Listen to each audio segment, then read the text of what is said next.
Yo, ეხლა ჩვენ გავტესტავთ ახალ კამერას Panasonic Lumix FZ1000, რომელიც ჩართული მაქვს 4K რეჟიმზე და გადავიგებ პატარა ვიდეო კოლაჟს. შეგიძლიათ იხილოთ, როგორ იგებს, რანაირი ხარისხი აქვს, მოგეწონეთ არ მოგეწონათ, დამიწერეთ აუცილებლად კომენტარებში, მაინტერესებს. ეს იქნება 4K ვერსია, პატარა კოლაჟი, ვიდეო კოლაჟი და იმყოფები ამჟამად ლისის ტბის მიმდებარე ტერიტორიაზე. ვცდილობ ნელ-ნელა გავაკეთო ამ კამერის პატარა რევიუ, მასალას ვაგროვებ და ამიტომ ვიგებ ესეთ პატარ-პატარა ფუტიჯებს. დროებით ისიამოვნეთ.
მოგესალმებით ყველას.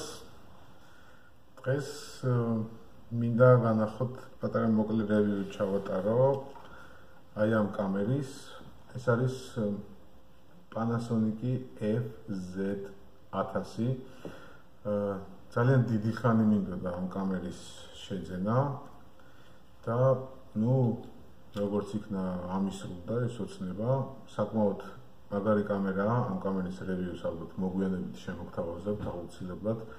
მინდა ცოტა ხანი ამ კამერასთან გავიარო რაღაც პატარა პრაქტიკები, რაღაცა პატარა პერიოდი უნდა გავიდეს, რომ გავაკეთო კარგი რევიუ, დეტალური რევიუ მინდა გავაკეთო ამ კამერის შესახებ, იმიტომ რომ ეს კამერა არის ძალიან კარგი ვლოგერებისთვის, არის მსუბუქი სხვა კამერებთან შედარებით. Canon-ებთან შედარებით, მაგალითად, და რაც თავარია, მას აქვს ძალიან დიდი ზუმი. პირველ რიგში მოდით გეტყვით, რომ ეს კამერა არის bridge კამერა, ანუ bridge კამერა რას ნიშნავს? Bridge კამერა ნიშნავს იმას, რომ მას არ ეცვლება ლინზა, შეცვლა მისი შეუძლებელია, მაგრამ რა არის პლუსი? პლუსი ამ კამერის ის არის, რომ აქვს ძალიან დიდი ზუმი, აქვს ძალიან სტატიკური და ძალიან მაგარი სტაბილიზაცია, რაც ყველაზე მეტად მომეწონა ამ კამერაში. დაახლოებით 25-400-ია. შეხედეთ, ანუ როდესაც თქვენ ყიდულობთ ლინზას, აკვირდებით დაახლოებით აი ამას, ხო, zoom-ს 25-400-ია.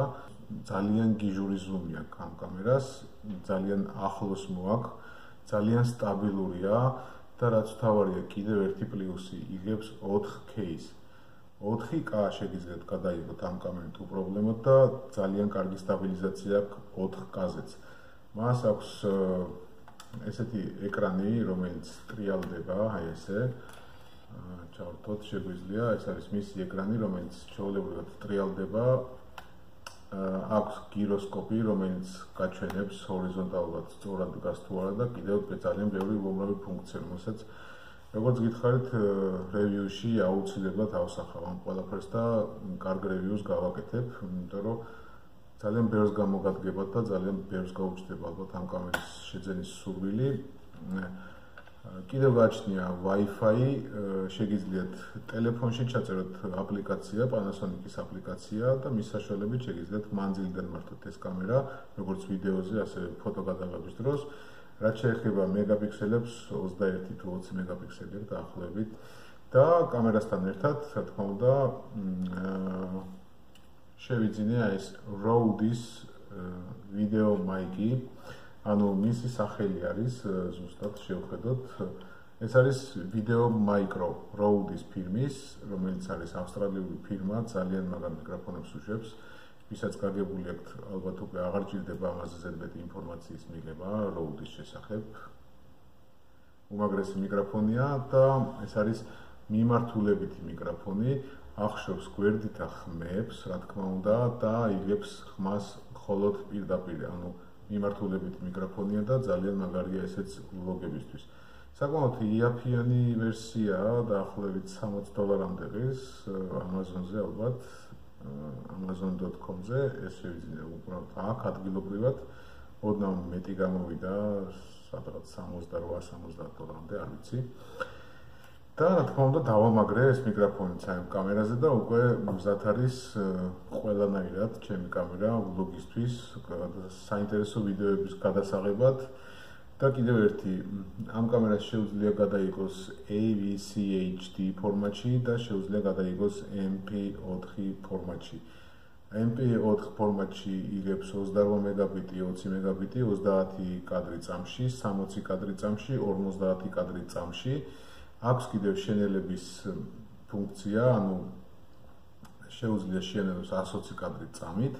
და აქვს 4K ვიდეოს ჩაწერის ფუნქცია, 100 მეგაბიტია ჩაწერის სიჩქარე, ანუ ხარისხი მეგაბიტებში. ვინც ვიდეოზე მუშაობს, რა თქმა უნდა, მიხვდება, რას ნიშნავს ეს და აქვს 30 კადრი წამში 4K გადაღების დროს. უმაგრესი კამერაა, ყველას გირჩევთ, ლინკებს დავდებ, ალბათ, რა თქმა უნდა, ვიდეოს ქვეშ, description-ში, წაიკითხეთ, სად შეიძლება შეიძინოთ, როგორ შეიძლება, რაფაში და ასე შემდეგ. ეს იყო მოკლე რევიუ ამ კამერის შესახებ და აუცილებლად უკვე შემოგთავაზებთ ძალიან მაგარ ვიდეოებს.